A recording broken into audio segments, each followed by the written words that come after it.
इस बार के जो नतीजे हैं बिहार में चुनाव में धांधली नहीं, धांधला हुआ है। अदृश्य शक्ति क्या हो सकती है सर?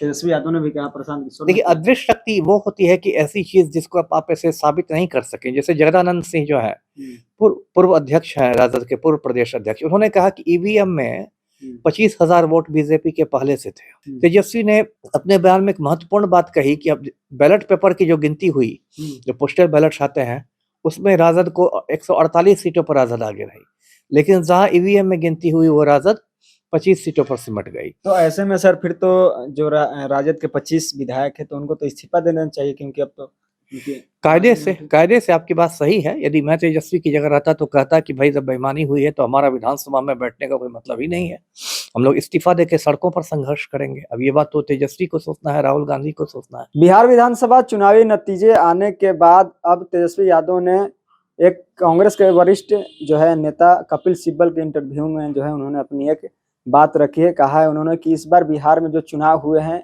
लोकतंत्र की हार हुई है, यानी कि मशीनरी की जीत हुई है, लोकतंत्र की हार हुई है। हमारे साथ एक्स IPS अमिताभ दास सर जी हैं। तेजस्वी यादव ने चुनावी नतीजे आने के बाद अब जो है उनका बयान आता है कि बिहार की जो चुनाव हुई है लोकतंत्र की हार हुई है, मशीनरी की जीत हुई है। कैसे देखते हैं?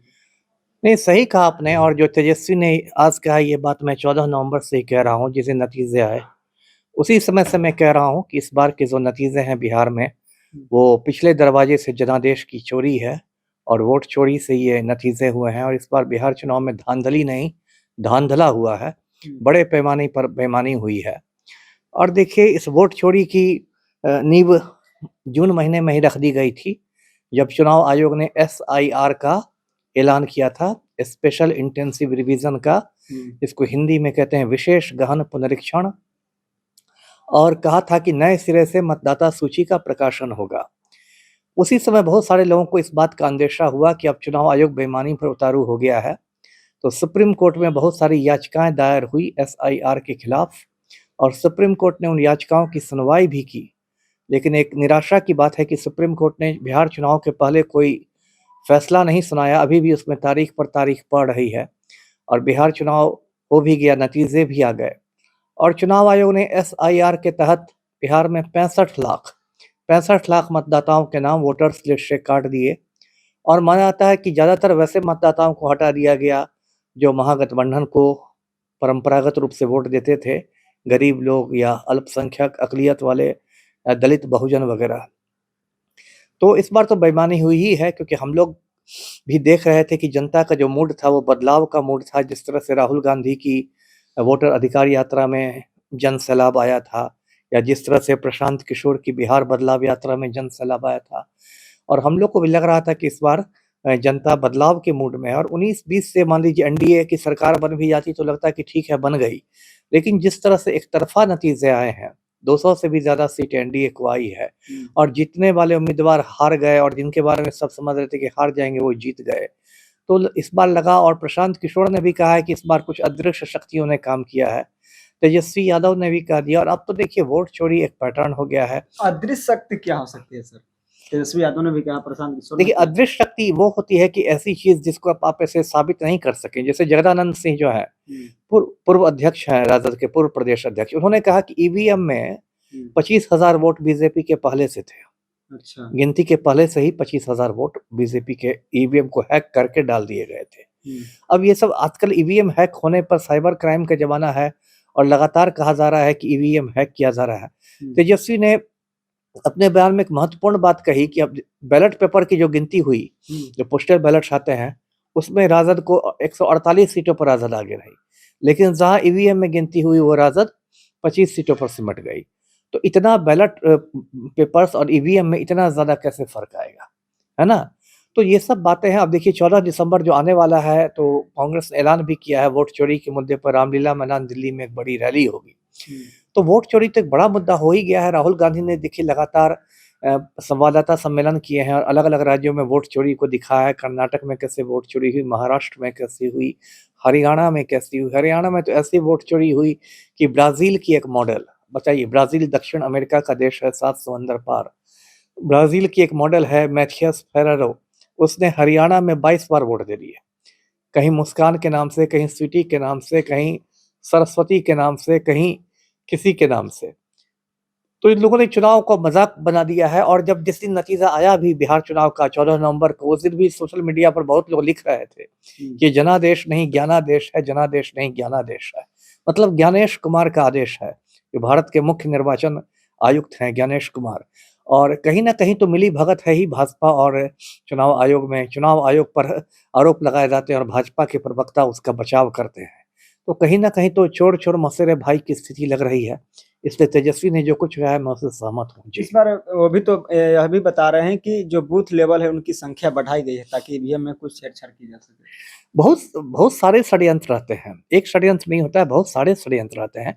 बिहार में आचार संहिता लागू करने में भी खुल्लम खुल्ला बेईमानी की गई। जैसे पलटू राम ने चुनाव के पहले ऐलान किया था कि महिलाओं के खाते में 10,000 रुपए जाएंगे, तो कायदे से आचार संहिता लागू होने के बाद वो ट्रांसफर रोक देना चाहिए था। जैसे राजस्थान में अशोक गहलोत ने कहा था कि मोबाइल बांटा जाएगा, लेकिन एक बार आचार संहिता लागू होने के बाद चुनाव आयोग ने मोबाइल के वितरण पर रोक लगा दी। लेकिन बिहार में कोई रोक नहीं लगाई गई और चुनाव के 24 घंटे पहले तक महिलाओं के अकाउंट में 10-10 हज़ार रुपए आते रहे।